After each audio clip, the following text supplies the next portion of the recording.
When we think of RPG games, we usually think of hack and slash, level up games, and for a long time that's been really reused and dragged through the mud. Now Crimson Desert has both of those. It has hack and slash, it has level ups, it has all the repetitive RPG stuff, but it also has more. This is one of those hit or miss games where you either love it as like your top 3 favorite games of all time, or you just hate it as a game where you play for a few hours and it's just done with it. Before this game dropped, I was catching a whiff of all the hype going around. An RPG like Zelda Breath of the Wild with a map bigger than RDR2, a game with one of the biggest maps in gaming history, combat like a Souls-like game, and vibes from Witcher and Assassin's Creed. I just named a bunch of elite successful games, and I ain't gonna lie, I wouldn't blame you if you were shocked when I said this game actually fits all those categories to a T. And I ain't gonna lie, it could probably compete with those games one day. It probably is competing with those games today. Now before I start glazing the game like everybody on the internet has respectfully done already, let's talk about the negatives I've gotten through my gameplay so far. Now I've put in 6 hours into this game, so I'm not like, no, hundreds of hours in or 50+ hours in, so my opinion might still be skewed a little bit, but I think I've gotten enough information to proceed with this video. Now I heard from a few places that the first initial couple hours of the game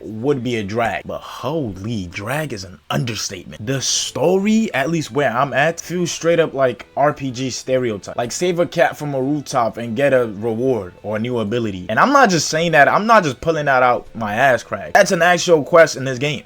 Hey, meow meow, nigga. Can you help me get him down? How do you want me to do that? GG, get down here this instant. Meow meow. How much you paying, bro? It's scary when he's mad. How much you paying, bro? I don't do shit for free. Yo, meow meow. Yo, meow meow. Come down here, nigga.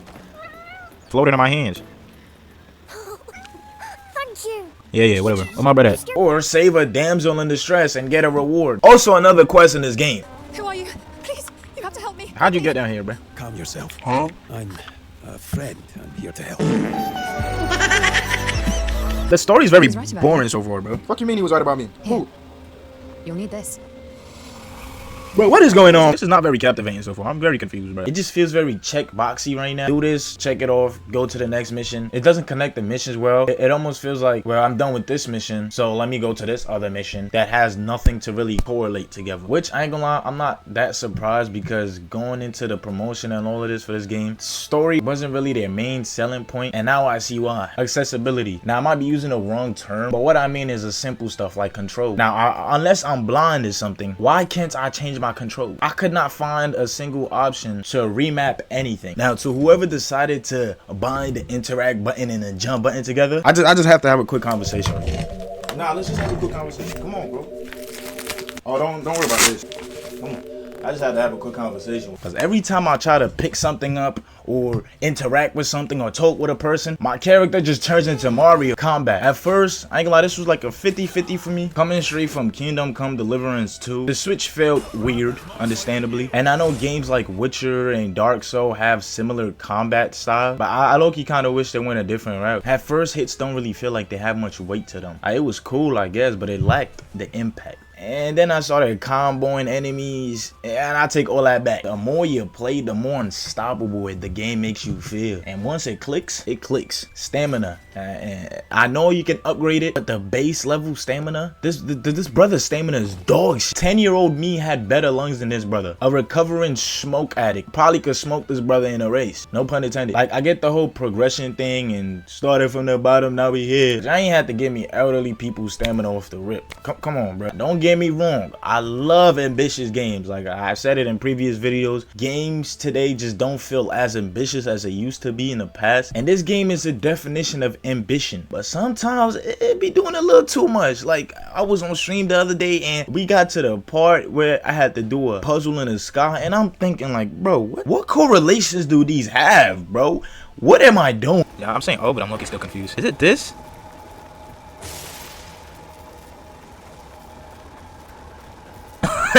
Wait, no bullshit. What's going on? Oh, okay. I think I know what I'm supposed to do. Climb! Can you climb? Okay. Climb the fucking wall! Climb the fucking wall! The climb system is very terrible, bro. Assassin's Creed does it better. I don't care. Can you freaking climb? Just climb! Climb this! My nigga. And then I fucking do it and I climb off it. Oh my god, this is fucking frustrating, nigga. It's annoying. There we go. Okay, now. And then you get off! I'm I'm getting mad, bro. Like, no bullshit. This is dead ass. No, I'm going through here. I'm going through here. This was a thing this whole time. This was here the whole time. Cap. Say swear this was here the whole time. Do I have to cling on to this? Are you fucking serious? Yo, I'm about to snipe the shit out this nigga. What the fuck? What's that? Wait, what the fuck did I just do? What the fuck? Oh, hell no. Go boom, and I gotta aim it. Oh!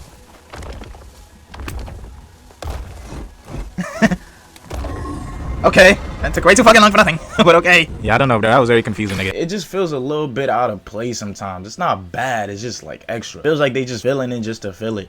And I feel like that's something I've seen a lot in this game, like stuff just being put in just to be put in, which isn't bad, but it's just like, I guess, camera angles, it's meh. Like, I'm not gonna complain about the camera angles that much, but I mean, we get, I think, like 3 or 4 options: really wide, slightly closer, slightly more closer, and first person. But don't get excited about the first person. This is an RDR2 first person. It's just more like GTA San Andreas car first person, and it low-key feels last minute because you can't really do nothing in first person except from just look. Combat forces you back into third person. Caves and certain spots you can't go in first person. I don't even think you can have cutscenes in first person. It's basically there just to exist, which is a lot of things in this game. But again, I'm not gonna complain because at least it's in it. Now, enough hating. I know a lot of y'all fans of the game was probably like, bro, is that all you do? Take the dick out your mouth. Let's talk about stuff I actually like, though. I'm gonna get a few small details out the way that I've noticed in my short time of this game. One cool thing I noticed, and I don't think much people have talked about, the audio changes depending if you have your mask on or off. So I noticed when your helmet is on, your audio sounds a lot more muffled. It sounds like you actually have your helmet off. What did the bandits want? Compared to if you have it off. Let go of me. I'll find you.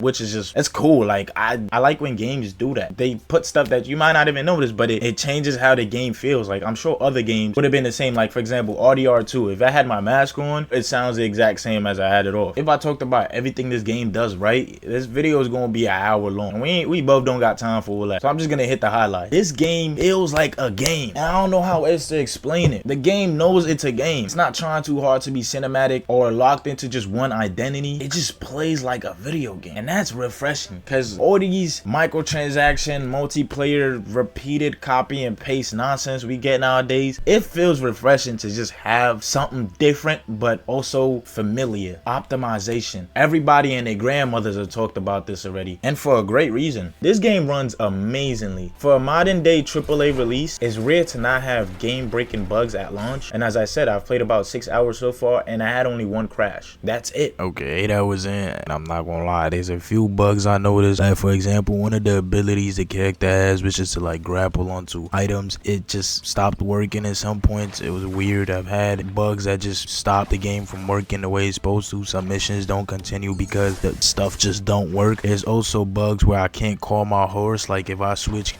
characters, because that's the thing you can do. You can switch characters. I'm gonna talk about it later, but if I switch character, Cliff is just not able to call his horse, which is just weird. So I have one character running on foot, the other one on horse. I don't know, it's just a couple weird bugs that kind of mess up the quest and stuff. But again, it is just on release, so I can't really, you know. But yeah, I said one, I only had 1 crash though, but there is a bunch of bugs I've seen. They also built their engine from the ground up specifically to cater for this game, which is a huge flex. I ain't gonna lie, because a lot of devs just default to Unreal Engine. Isn't bad, I guess, because it works, sure, but building your own engine and having it work like this, that's tough. Graphics and world size, the game is stunning, and more importantly, it feels lived in. Because yeah, you can have a huge map, but if you have nothing to show for it and it's just empty, what's the point? The game actually fills in that space with stuff that feels intentional. Like, it feels like you could calmly put 200+ hours into this game and still find a lot more stuff. Also, something that surprised me the most, genuinely, and I think is not talked about enough, the game is only 86.24 gigabytes on console. Do you know how crazy that is? Let me list off some AAA games for comparison. Kingdom Come Deliverance 2 is deservingly 101 gigabytes. NBA 2K26, a basketball game where you dribble down a court and stuff, 128 gigabytes. Yo, 2K, you got some explaining to do. I ain't gonna lie. Assassin's Creed Odyssey, a measly 94 gigabytes. GTA 5, 102 gigabytes. WWE 2K25, 94 gigabytes. Yo, what is going on in 2K? RDR2 has 110 gigabytes. NBA 2K has 18 more gigabytes than RDR2.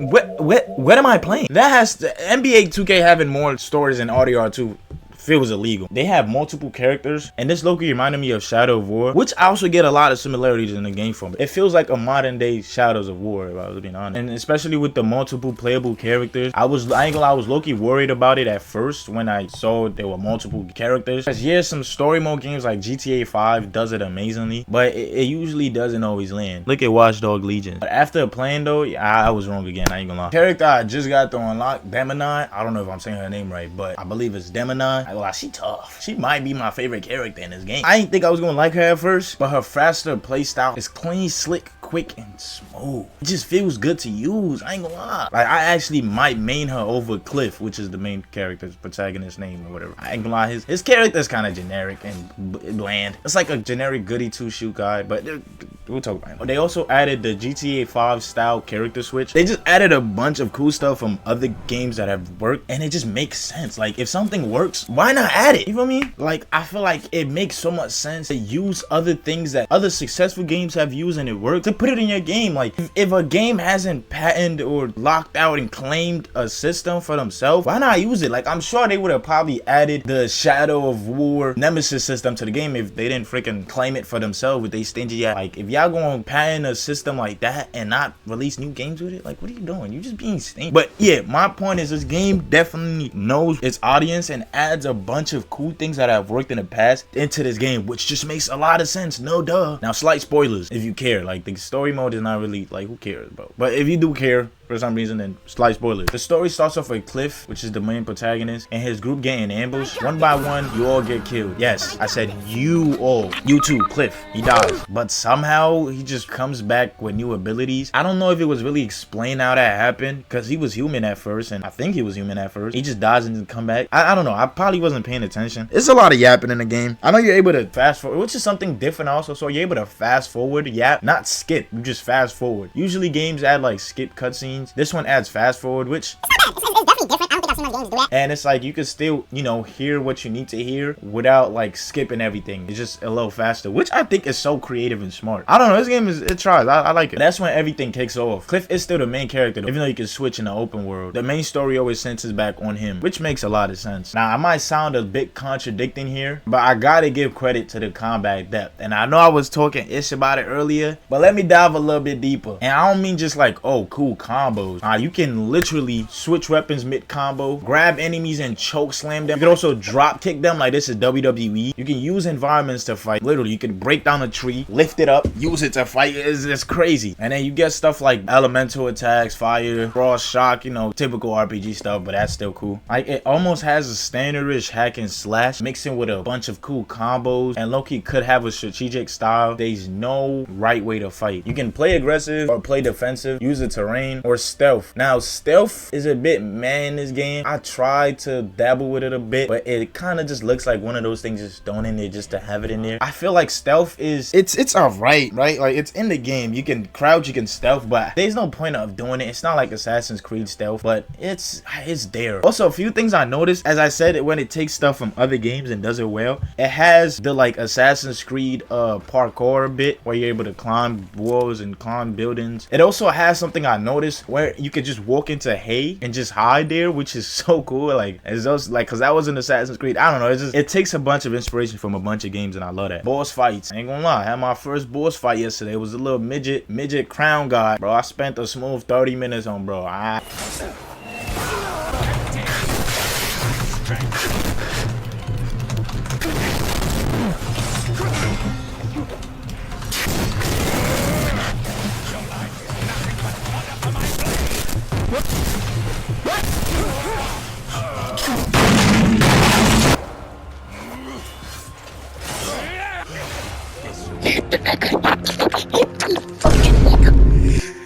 Oh my fucking, that was I was getting flashbacks to Dark Souls bosses, bro. Bitch, Anaga.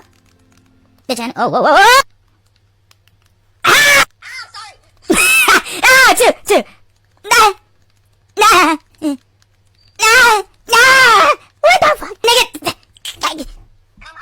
I tried! I do like that every boss has a different style and it's just different. It's not just, oh, new boss with a new cosmetic and extra health or something. I also really like the sandbox aspect. That might be the best part of the game because the main story is meh, but when you go off the main path, that's when the game really starts cooking. Like, there's so much just random stuff to do. You can fish, you can mine, you can cook, you can hunt, even stuff like managing buildings and having side activities. Like, it's so cool. It's one of those games you hop on to do one mission and now you're 2 hours deep into doing something completely unrelated. I also love the world interaction. This is something a lot of games say they do and try to do, but this game actually does it. Like, the environment reacts to you, objects break, you can break a lot of stuff. Like, a lot of stuff is destructible in this game. Weather changes the vibe, there's lighting dynamics. Oh yeah, and one more thing, there's temperature. Why not? Like, you literally have temperature based on what you're wearing and the environment. That is crazy, bro.